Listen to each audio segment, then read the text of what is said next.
El testimonio de Valeria Laguardiana en la primera parte de este programa nos resultó muy inspirador para abrir esta conversación. Ahora hablemos con los adultos, hablemos con los expertos a propósito de un foro que sesionó esta semana en Bogotá sobre el poder de la educación para, qué sé yo, entrenar, para preparar a las nuevas generaciones, para involucrar a las nuevas generaciones con esto de afrontar la crisis climática, el cambio climático, la emergencia climática. Saludo a Marjorie Rendón, es la coordinadora de proyectos de la Fundación Barco, que fue la fundación que convocó este foro. Marjorie, bienvenida, ¿qué tal? Gracias, muy feliz de estar acá, Yamit. Y nosotros felices de que nos acompañe. Y Jean Sadadou es el representante de Office for Climate Education, una oficina de la UNESCO con sede en París. Jean, bienvenido, ¿qué tal? Muchas gracias, muy bien. Gracias por aceptar nuestra invitación. Comencemos por lo básico, y es contarle a nuestros televidentes qué es la Fundación Barco, Marjorie. Bueno, Yamit, la Fundación Barco es una organización que tiene más de 50 años trabajando en proyectos de desarrollo social.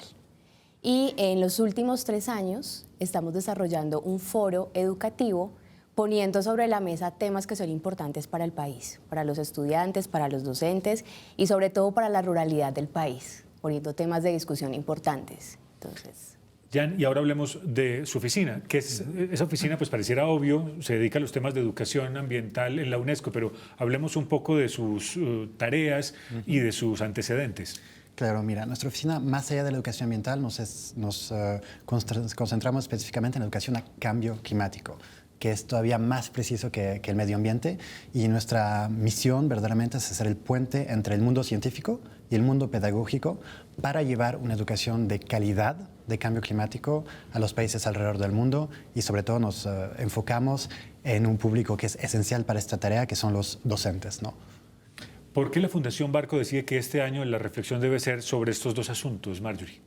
pues mira, Yamit, nosotros tenemos contacto directo con más de 300 instituciones educativas de la ruralidad. Y en ese contacto directo, pues nos hemos ido dando cuenta de que además de la calidad de la educación y de lo que pasa en las aulas de clase, las instituciones educativas tienen unas necesidades tanto de infraestructura como de revisar las problemáticas que afectan desde el entorno y que inciden también en la educación de los estudiantes.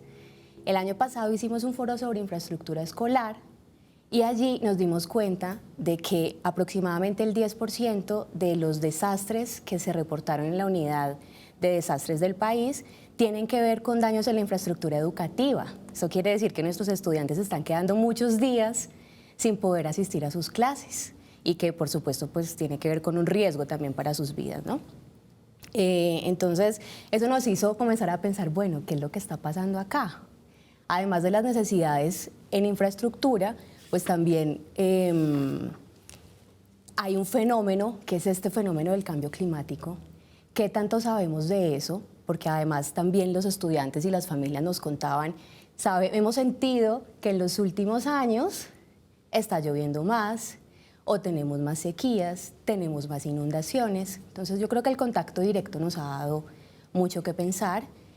Analizando el tema dijimos, bueno, hay unos temas ambientales, pero también estamos viendo de primera mano los impactos del cambio climático. Entonces decidimos preguntarles, bueno, ¿qué tanto saben sobre el tema? ¿Cómo se está abordando ese tema desde la escuela? Y eso pues fue el detonante para que decidiéramos convocar a expertos, convocar a docentes que tuvieran experiencias también relacionadas con el tema, a que conversáramos para ver qué se puede hacer desde la escuela, que por supuesto no debe trabajar sola. Eso ocurrió esta semana en Bogotá y esta reflexión para Colombia es muy importante, pero Jan, ¿qué tanto está pasando esto en América Latina? ¿Qué tanto los países y sus sistemas educativos se están preguntando sobre la vulnerabilidad no solamente de las infraestructuras, sino de las comunidades educativas frente a la crisis climática? Bueno, más allá de eso, América Latina, hay que saberlo, son los continentes más vulnerables al cambio climático. Y no es algo que va a pasar en un futuro, es algo que está pasando ya hoy en día. Nosotros lanzamos en 2020 un proyecto a nivel de América Latina sobre educación de cambio climático en México y en Colombia justamente, entonces ya van 3 años y medio ese proyecto, con el objetivo verdaderamente de dar una primera impulsión a este tema en los sistemas escolares, ¿no? Y también en las políticas públicas. Lo que vemos por el momento que es un tema bastante nuevo. Es un tema que está siendo derivado de la educación ambiental, pero necesita ser acompañado mucho más. Las organizaciones, los docentes, los ministerios necesitan ser acompañados. Entonces nosotros lanzamos un proyecto con ese objetivo. Con socios locales, en Colombia trabajamos con Fondo Acción, por ejemplo, STEM Academia de la Academia de Ciencias Colombiana, en probar diferentes métodos de acción para llevar una educación de calidad a las escuelas, a los docentes en el país. Hemos formado ya más de 800 docentes, por ejemplo, en Colombia. Hemos contextualizado la educación al cambio climático. Ese es otro tema extremadamente importante.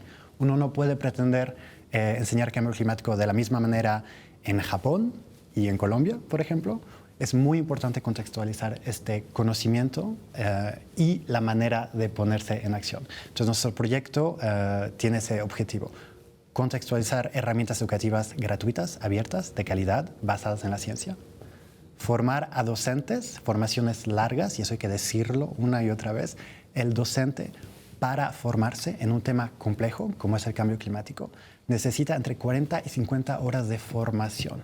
Y ese tiempo hay que dárselo a los docentes. Tiene que ser integrado dentro de su práctica profesional. Entonces, hemos estado llevando esas 40, 50 horas con los docentes, les hemos proporcionado recursos pedagógicos adaptados, contextualizados a la realidad colombiana y los hemos acompañado en la creación de proyectos en el aula de mitigación o de adaptación al cambio climático.